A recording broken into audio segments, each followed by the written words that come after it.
what's in these things. Kids are getting these from people they know on the street, and so they don't know what they're ingesting in their body.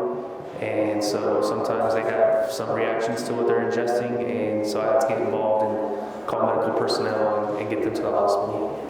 We've been dealing with vaping now for several years, at least 5 in a large capacity. I feel like we haven't seen a cigarette on campus in, gosh, probably what feels like a decade. It just doesn't seem to be slowing down, and we keep trying to come up with new ways to try to make the students realize that this is very dangerous.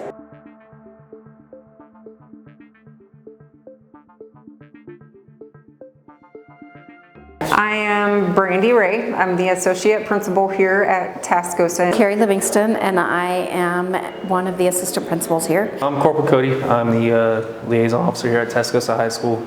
We've been dealing with vaping now for several years, at least 5 in a large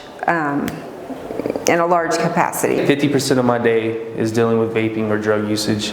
We don't know what's in these things. Kids are getting these from people they know on the street, and so they don't know what they're ingesting in their body. And so sometimes they have some reactions to what they're ingesting, and so I have to get involved and call medical personnel and get them to the hospital. Kids are sneaky. Kids are hiding these things everywhere. They're making these vapes smaller and smaller every year. In their sleeve, they're like this. You know, kids are hiding them in backpacks, in pockets, in waistbands, and so that's one of our biggest challenges is once we know someone has it, is trying to find it and get that off that person. Many of our bathrooms have vaping sensors, and so when those go off, we are notified to go check the bathrooms.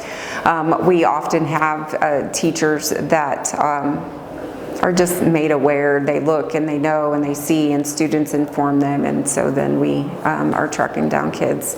We have cameras all over the school, so if it happens in the halls, commons, cafeteria, gyms, anything like that, we can try to find it on the cameras.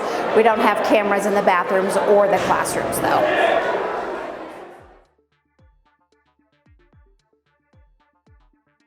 Crime Stoppers is our best resource. When students are putting in these tips, knowing that these things are on our campus, we're able to keep track of how many instances we're having each day and each year. I think it's a great tool, very, very useful in the schools. It gives us the ability to have ears out there beyond what we can see just being 2 officers on campus. Obviously, teachers and students can put in these tips and help us get this stuff off our school. I would like for students to realize the harm and the risk involved in vaping, because you don't know what are in those things. So there you go.